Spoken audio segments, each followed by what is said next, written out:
आंसुओं को पोंछने आंचल निकालो, मन से मेरे खौफ का जंगल निकालो, या मुझे रहने दो मेरे हाल में ही, या मेरे हर मसले का हल निकालो। उनको ऐसा लगता है कि मैं उनके ही एहसास की बात कर रही हूँ, तो इसलिए शायद मैं उतनी आसानी से लोगों तक पहुँच पाती हूँ और वो मुझसे कनेक्ट कर पाते हैं, मुझसे जुड़ पाते हैं। मुझको झीलें नदियाँ अच्छी लगती हैं, उसको मेरी अखियाँ अच्छी लगती हैं, इस खातिर भी हरदम खुश मैं रहती हूँ, उसको मेरी खुशियाँ अच्छी लगती हैं। मुझे ये भी कहा कि जब तुम लिखोगे इस कलम से जिसको पकड़ के मैं तुम्हें लिखना सिखाया है, तो तुम ये कोशिश करना कि तुम ऐसी कोई बात ना लिखो जो किसी को ठेस पहुंचाए। मुझको सबसे प्यारा कह लो या आंखों का तारा कह लो, इतना तो हक बनता ही है, खुद को आप हमारा कह लो। कविता कहती हूँ क्योंकि ये एक अच्छा माध्यम है अपनी बात लोगों तक पहुँचाने का।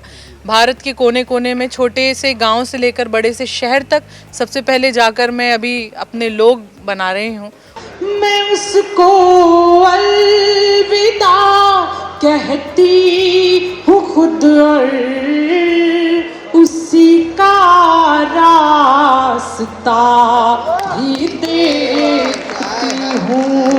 बहुत अच्छा, वाह। ये नश्वर देह लेकर जा रहे हैं, मगर हम दिल को रख कर जा रहे हैं।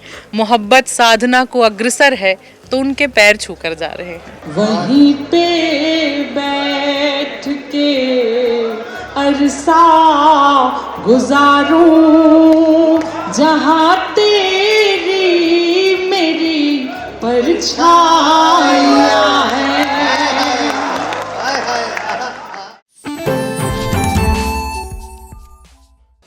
कवि सम्मेलन के मंच पर एक उभरता हुआ नाम और सबके दिलों में राज कर रहा है आपका नाम, डॉक्टर मणिका दुबे जी। आपकी कविताओं को लोग यहाँ भी सुनते हैं और मोबाइल में सजोकर भी रखते हैं।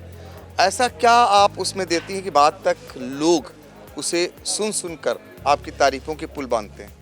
देखिए, ये मैं नहीं कहती हूँ, ये लोग कहते हैं कि जो भी बात मैं कहती हूँ उनको बहुत रिलेटेबल लगती है। उनको ऐसा लगता है कि मैं उनके ही एहसास की बात कर रही हूँ, तो इसलिए शायद मैं उतनी आसानी से लोगों तक पहुँच पाती हूँ और वो मुझसे कनेक्ट कर पाते हैं, मुझसे जुड़ पाते हैं। मणिका जी, आपके अल्फाजों में ज़्यादातर वो शब्द होते हैं जो लगता है कि मुस्लिम पसंद भी लोग उसको लाइक करते हैं। देखिए, मैं एक टीचर की बेटी हूँ और मेरी माँ प्राइमरी के बच्चों को पढ़ाती है, तो जब वो उन बच्चों को हाथ पकड़ के लिखना सिखाती है, तो वो ये नहीं देखती है कि ये मुस्लिम का बच्चा है, हिंदू का बच्चा है, छोटी जात का बच्चा है। वो सबको उसी स्नेह के साथ उन्होंने लिखना सिखाया और उन्होंने मुझे ये भी कहा कि जब तुम लिखोगे इस कलम से जिसको पकड़ के मैं तुम्हें लिखना सिखाया है, तो तुम ये कोशिश करना कि तुम ऐसी कोई बात ना लिखो जो किसी को ठेस पहुँचाए। तो मैं ये कोशिश करती हूँ कि मैं लोगों के एहसास लिखूं, और प्यार ही लिखा है हमेशा और प्यार ही किया है मैंने। इस समय देश के तमाम कोनों में आप जा रहे होंगे, और आपको क्या लगता है किस प्रदेश में ज़्यादा आप लोगों को सुना जा रहा है? मैं जिस प्रदेश में खड़ी हूँ वो उस प्रदेश ने मुझे बहुत प्यार दिया है। मध्य प्रदेश में रहती हूँ, लेकिन जो मेरे पूर्वज हैं वो गोरखपुर के हैं, उत्तर प्रदेश के हैं, तो इसलिए मुझे उत्तर प्रदेश से बहुत ज़्यादा लगाव है। कितनी उम्र में शुरू किया था आपने? 21 वर्ष की थी मैं, 21 वर्ष की थी जब मैंने शुरू किया था। अभी एज नहीं बताऊंगी मैं अपनी। फिलहाल आप देख रहे हैं देश के नामचीन कवियों के साथ मंच को साझा करती हैं, कैसा लगता है आपको? मुझे बहुत अच्छा लगता है। हर एक दिन नया अनुभव होता है, हर किसी से नया कुछ सीखने को मिलता है, अपने से छोटों से भी, अपने से बड़ों से भी, हम उम्र से भी।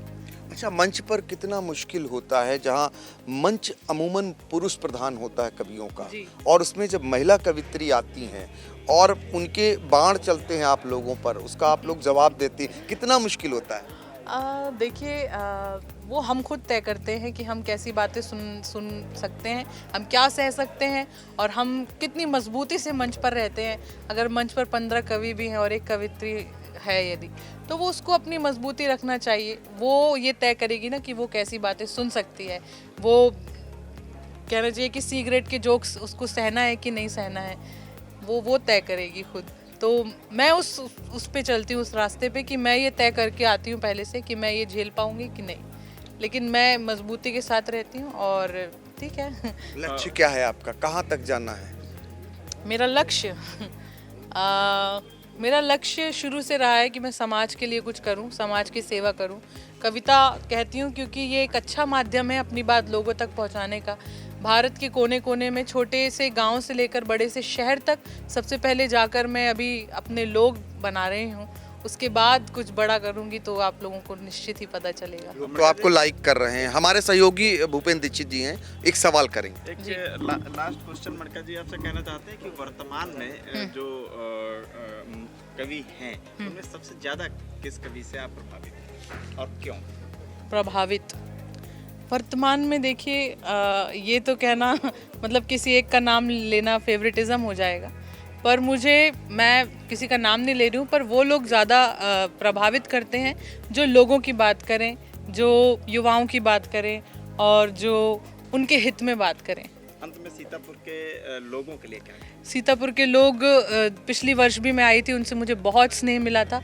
इस वर्ष भी दुगना स्नेह लेकर जा रही हूँ और सीतापुर के लोगों को यही कहना चाहूँगी, यही कहकर जाऊँगी इस शहर के लिए, इस पावन मिट्टी के लिए कि ये नश्वर देह लेकर जा रहे हैं, ये नश्वर देह लेकर जा रहे हैं, मगर हम दिल को रख कर जा रहे हैं।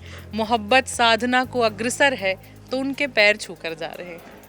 बहुत बहुत धन्यवाद। ये थी मणिका दुबे, देश की बहुत जानी मानी प्रतिष्ठित श्रृंगार की कवयित्री हैं। कैमरा पर्सन सिद्धांत पांडे के साथ भूपेंद्र दीक्षित।